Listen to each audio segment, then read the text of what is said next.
राधे राधे दोस्तों।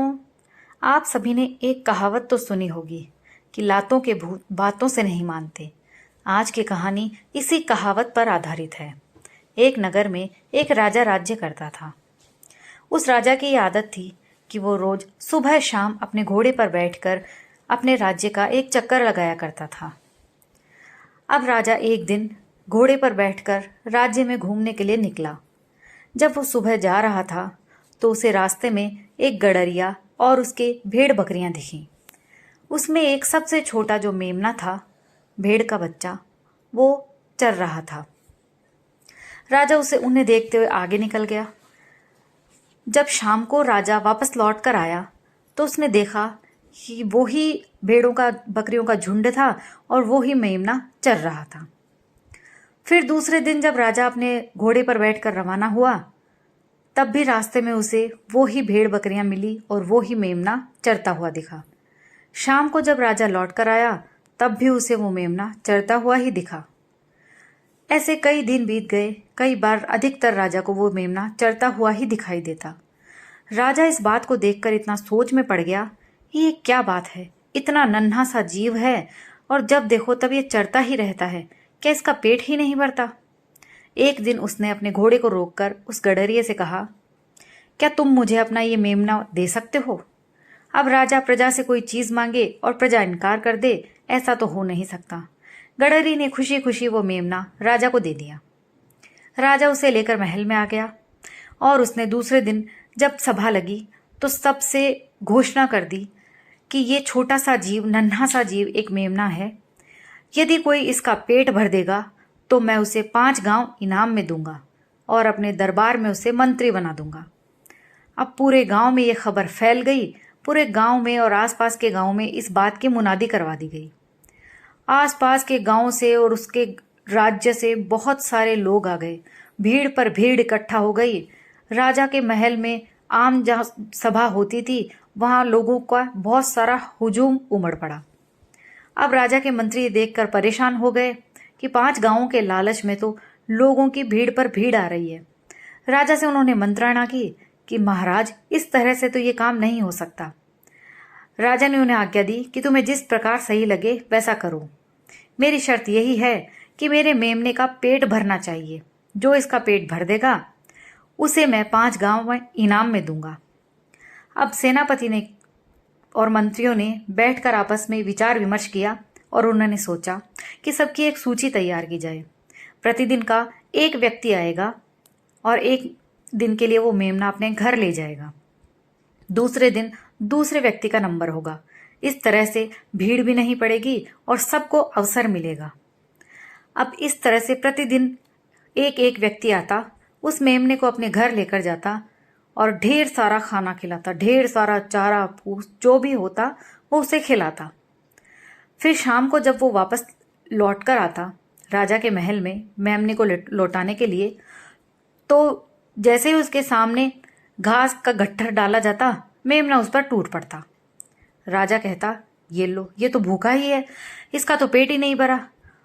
और जो उसका पेट नहीं भर पाता था उसे 10 कोड़ों की सजा दी जाती थी।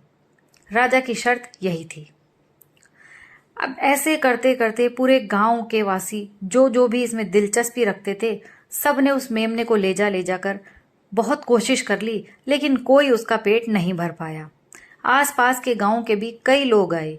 सब राजा के पास आते, मेमना लेकर जाते, उसका पेट न भर पाते और 10 कोड़े खाकर वापस चले जाते। यूं करते करते काफी दिन बीत गए। एक दिन उसी गांव का एक युवक था। उसने सोचा, क्यों ना मैं भी अपनी किस्मत आजमाऊं, हो सकता है कि 5 गांव का इनाम मुझे ही मिल जाए।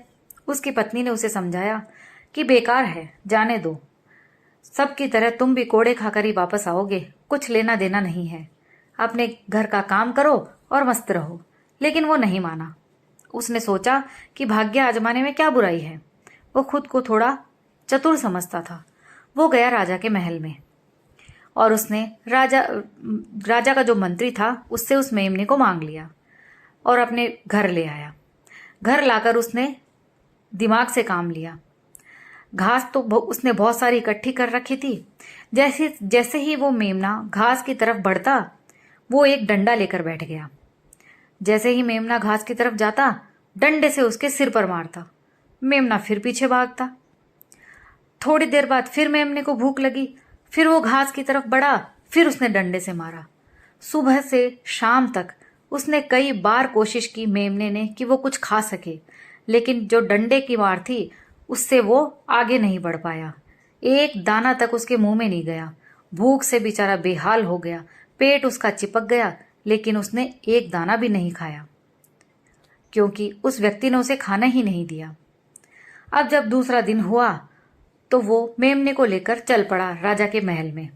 अब गांव वाले जो भी उस मेमने को देखते, सब कहने लगते कि रोज तो इसका पेट भरा हुआ रहता था, तो हमें 10 कोड़े मिलते थे। जो भी जाता था उसे 10 कोड़े मिलते थे। आज तो इसका पेट पूरा ही पिचका हुआ है, ना जाने इसे कितने कोड़ों की सजा मिलेगी, क्योंकि इसने तो इसको लगता है कि भूखा ही रखा है।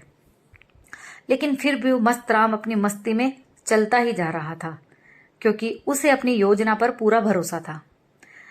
वो राजा के महल में पहुंचा।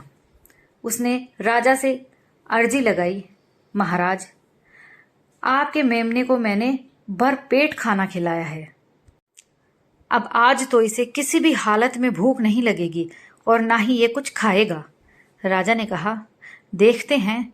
अब तक तो जितने भी लोग आए थे वो सब भी यही कहते थे, लेकिन सब यहाँ से कोड़े खाकर ही गए हैं। कोई भी इस मेमने का पेट नहीं भर पाया। उस युवक ने कहा, महाराज, मैं उन सब से अलग हूं। मैंने इसका पेट अच्छी तरह से भर दिया है। चाहें तो आप आजमा लीजिए, लेकिन मेरी एक शर्त है। राजा ने पूछा, वो कैसी?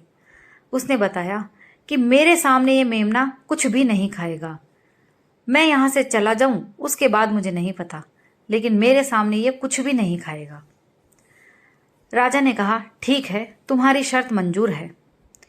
ढेर सारी घास फूस और तरह तरह की चीजें उस मेमने के लिए लाई गई, और एक तरफ वो युवक खड़ा हो गया, क्योंकि वो जानता था जब तक वो उस मेमने की आंखों के सामने है, मेमना खाने की तरफ एक कदम भी नहीं बढ़ाएगा। अब मेमने को बहुत सारी हरी हरी घास दिख रही, तरह तरह के खाने के सामान दिख रहे, लेकिन उसने एक कदम भी आगे नहीं बढ़ाया। मंत्रियों ने और खुद राजा ने भी बहुत कोशिश कर ली, लेकिन मेमने ने एक दाना भी मुंह को ना लगाया। आखिरकार सब थक हार गए। तब राजा ने उसकी बात मान ली और कहा कि हाँ, आज तो लग रहा है इसका पेट वाकई में भर गया है। लेकिन तुम ये बताओ कि जो पूरा गांव ना कर पाया, आसपास के गांव के लोग ना कर पाए, वो तुमने कैसे किया? उस युवक ने कहा, महाराज, जो लातों के भूत हैं वो बातों से नहीं मानते। मैंने सुबह से शाम तक इसको डंडा दिखाकर इसकी ऐसी आदत डाल दी कि ये खाने की तरफ आंख उठाकर भी ना देखे। और देखिए, चमत्कार आपके सामने है। उसकी बातों से राजा प्रभावित हुआ और उस युवक को 5 गांव इनाम में दे दिए। युवक खुशी खुशी अपने घर लौट आया। दोस्तों, ये कहानी यहीं समाप्त होती है। इस कहानी से हमें ये शिक्षा मिलती है कि जिस बात को बातों से नहीं समझाया जा सकता, उसे लातों से समझाना पड़ता है, जैसे इस कहानी में बताया गया है। कहानी एक मनोरंजक कहानी थी। अगर आपको पसंद आई हो तो लाइक और शेयर कीजिए, और अगर आप मेरे चैनल पर नए हैं तो प्लीज़ मेरे चैनल को सब्सक्राइब कर लीजिए। कहानी सुनने के लिए आप सभी का बहुत बहुत धन्यवाद।